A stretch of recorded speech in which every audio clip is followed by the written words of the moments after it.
Et salut à toutes et à tous, j'espère que vous allez bien et bienvenue dans cette nouvelle vidéo. Alors aujourd'hui, vidéo très spéciale, enfin très différente de ce que vous avez pu voir sur la chaîne avant. Je fais cette vidéo parce que pour l'instant, j'ai pas vraiment de vidéo de réparation à faire.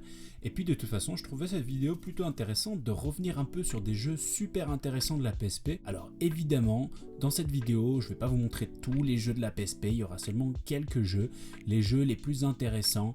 Donc on va dire les jeux qui m'ont marqué en fait finalement. Alors ça va évidemment être un top 5, c'est pas vraiment un top parce que je veux pas les classer, ces jeux sont pas forcément mieux l'un que l'autre, je les trouve tout aussi intéressants. Ce que vous devez en retirer de cette vidéo, c'est juste que si en 2020 vous achetez une PSP, ou 2021 ou plus, suivant l'époque où vous allez regarder cette vidéo, de toute façon ce sera toujours valable. Si vous voulez cette console, foncez parce que c'est très intéressant, il y a plein de titres qu'il faut pas rater parce qu'ils sont vraiment cool. Alors qu'il faut pas rater, ça peut être un peu subjectif, vous n'allez pas mourir si vous faites pas ces titres là. Évidemment, si vous êtes fan de jeux vidéo, je pense personnellement que c'est vraiment de très bons titres à aller voir, de très bons titres à jouer, et vous allez sûrement pas regretter de les avoir faits. Croyez-moi, tous les titres que vous allez voir, je les ai tous faits, et ils sont tous vraiment très intéressants. Donc on va commencer direct ce top, je les classe pas comme je vous ai dit, ça va être, l'ordre est totalement aléatoire. Donc on va voir ça ensemble, et on y va, c'est parti.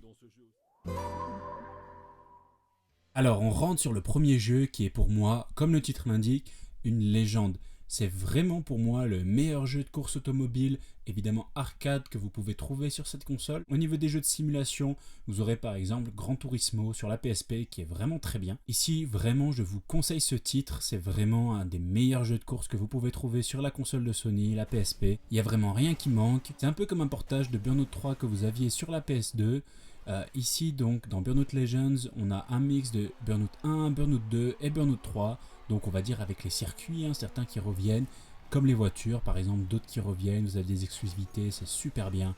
Le mode crash qui fait vraiment sensation, vous avez vraiment plein de modes de jeu différents, que ce soit la course, que ce soit le mode road rage, où vous devez faire le plus de takedowns possible, le mode poursuite, où vous avez une voiture de police et vous devez poursuivre une cible et la mettre hors d'état, enfin vous avez vraiment plein de choses. Donc si vous aimez les jeux de course, vraiment celui-là, n'hésitez pas. Et puis même de manière générale, si vous aimez pas les jeux de course, celui-là vous allez l'adorer parce qu'il est vraiment cool.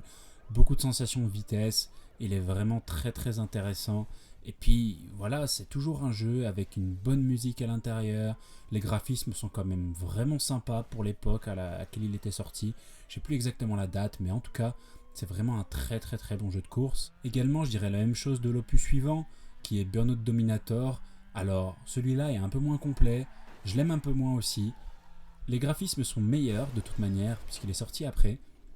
C'est clairement un portage de la version PS2 de toute façon, mais c'est un titre qui reste quand même intéressant. Donc la série des Burnout, si vous pouvez les faire sur la PSP, franchement, foncez parce que, peut-être pas pour Burnout Dominator, parce que c'est vraiment pas le meilleur, mais si vous pouvez prendre Burnout Legends, en plus les jeux PSP sont pas forcément très chers, à part ceux qui sont vraiment très très intéressants et très rares. Celui-là fait partie d'un des jeux les plus chers de la PSP encore actuellement, parce qu'il fait partie d'un des meilleurs tout simplement.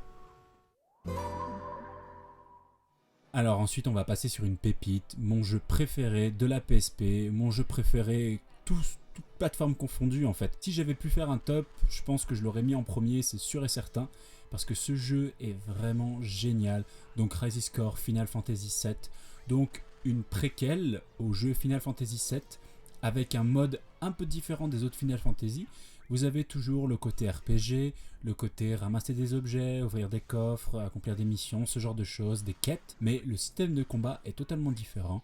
En général, sur les Final Fantasy, vous avez un mode de jeu en tour par tour. Ici, dans celui-là, c'est un peu comme certains opus qui sont sortis assez récemment sur PS3, PS4. En fait, vous jouez simplement le personnage que vous contrôlez et que vous utilisez en fait simplement des attaques que vous allez spammer avec les différentes touches de la console. Et en gros, comme vous le voyez en temps réel ici, justement, c'est pas du tour par tour, c'est du temps réel. Donc vous allez vous battre, c'est un peu à la même style que Monster Hunter finalement. Dans le style de combat, vous allez pouvoir faire des esquives, attaquer et ce genre de choses. avec de la magie, plein de choses. Vous voyez sur le côté un compteur qui défile, c'est pour vous donner certains pouvoirs aussi. Donc c'est vraiment très très intéressant. Ce jeu est super, l'histoire est vraiment incroyable, plein de rebondissements, c'est vraiment cool. Franchement, si vous avez une PSP, foncez sur ce jeu parce que c'est vraiment le meilleur jeu de la PSP. Il est vraiment génial. Alors ensuite, jeu suivant, qui est pour moi également une pépite de la PSP, c'est Ratchet & Clank, la taille, ça compte. Un titre un peu long, mais un jeu qui, justement, est vraiment très très bon. Honnêtement, c'est un jeu d'action-aventure avec un petit peu de plateforme, mais c'est très varié, vous avez vraiment plein de choses.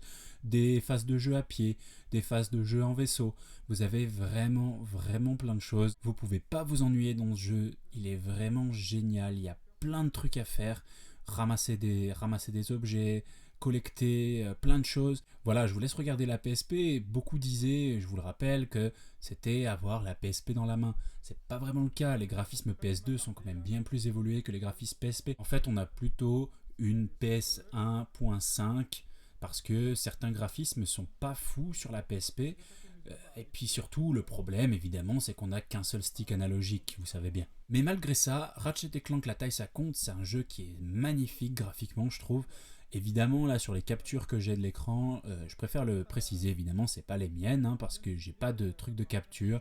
Donc si vous voyez du mauvais gameplay, c'est pas moi. Mais vous pouvez voir, même avec la résolution qui est pas forcément folle, que c'est un jeu qui est vraiment très beau. Il y a plein de choses à voir, il y a plein de choses à explorer. Honnêtement, c'est sûrement un des meilleurs jeux de la PSP. Alors, évidemment, pour moi, comme j'ai dit précédemment, mon jeu préféré, ça restera toujours Crisis Core Final Fantasy VII, qui restera pour moi le meilleur jeu de la PSP. Celui-là fait partie des meilleurs jeux. Honnêtement, il serait facilement dans mon top 3, parce que vraiment, c'est un jeu hyper cool, plein de choses à faire, vraiment hyper intéressant. Et puis en plus, ça poursuit la saga des Ratchet & Clank, qui va évidemment après se poursuivre sur la PS5.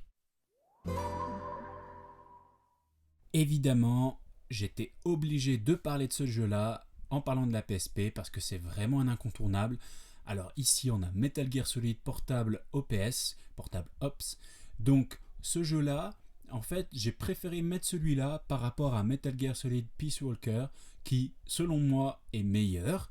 Mais pourquoi j'ai mis celui-là et pas Peace Walker? Parce que Peace Walker est trouvable sur PS3 et Xbox 360 dans un remake, je crois que c'est la HD Collection ou quelque chose comme ça, je me rappelle plus exactement le nom, sur PS3 et Xbox 360. Donc on trouve Metal Gear Solid Peace Walker. Mais Metal Gear Solid Portable Ops, ou OPS, est disponible seulement sur la PS Vita, mais il était sorti à la base sur la PSP, et sur PS Vita, il n'est pas vraiment en mode remake, il est porté en fait finalement. Donc il n'est pas si différent que ça, à la seule différence près évidemment que sur PS Vita vous avez un deuxième stick analogique, donc c'est plus facile, par exemple pour les phases où vous visez avec une arme et les phases de déplacement tout simplement pour pouvoir déplacer la caméra. Mais malgré tout sur PSP ça reste un titre vraiment incontournable, ce jeu est génial, vous allez incarner Solid Snake comme d'habitude, effectuer des missions un peu partout, vous allez devoir endormir par exemple vos ennemis et ensuite les recruter pour faire grossir votre équipe. Et ensuite, par exemple, vous pourrez évidemment prendre le contrôle de ces soldats que vous avez réussi à capturer et effectuer les missions petit à petit. Honnêtement, c'est un des meilleurs jeux d'infiltration de toute façon sur la PSP. Et puis, c'est comme on dit, un des meilleurs jeux d'infiltration tout court. Les Metal Gear Solid sont très connus pour ça. Mais cet opus est vraiment très bon. Franchement, il exploite très bien la capacité de la PSP. On voit qu'il la pousse aux limites. Les graphismes sont très bons. Il n'y a pas vraiment énormément de mauvaises textures. On va se dire, bah, c'est dégueulasse. Franchement, cet opus est vraiment très bon. Donc si vous avez une PSP, foncez.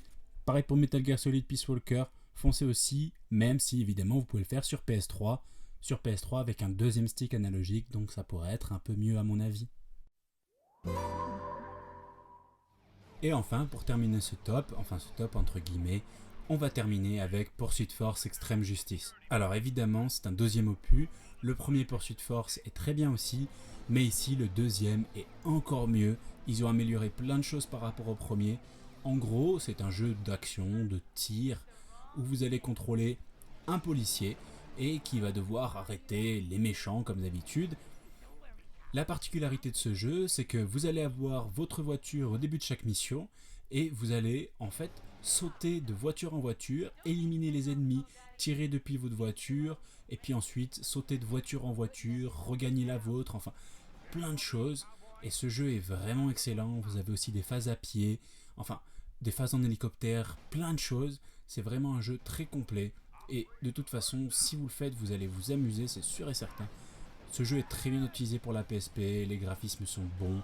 Honnêtement, c'est un jeu qui est génial. Donc si jamais vous avez une PSP, pareil que pour tous les autres jeux, foncez, n'attendez pas, prenez-le sur n'importe quel site en ligne. De toute façon, maintenant, c'est des jeux qui peuvent se trouver pour une poignée d'euros. Donc c'est vraiment cool. C'est un jeu qui va vous faire passer le temps et qui va vous faire kiffer en même temps. Il n'est pas sorti sur d'autres plateformes, alors peut-être qu'il est disponible sur PS Vita, ça j'ai pas regardé, parce qu'il faut savoir que sur PS Vita, il y a pas mal de titres de PSP qui sont disponibles, donc ça peut être intéressant aussi si vous avez une PS Vita et que vous voulez pas forcément investir dans une PSP, de voir si tous les titres que j'ai cités sont disponibles, parce que de toute manière sur PS Vita ce sera toujours un petit peu mieux parce que vous avez un deuxième stick analogique et pour la caméra c'est toujours bien, mais il faut savoir que tous les jeux ne prennent pas en compte ce deuxième stick analogique. Sur PSP c'est vraiment très bien optimisé, vous avez l'expérience de jeu originale telle qu'elle est, et vraiment je vous conseille d'y aller et de prendre ce jeu directement. Si jamais vous avez une PSP, n'hésitez pas, foncez. Et voilà, donc c'est là-dessus qu'on va terminer cette petite vidéo de présentation des 5 jeux les plus intéressants pour la PSP à mon avis.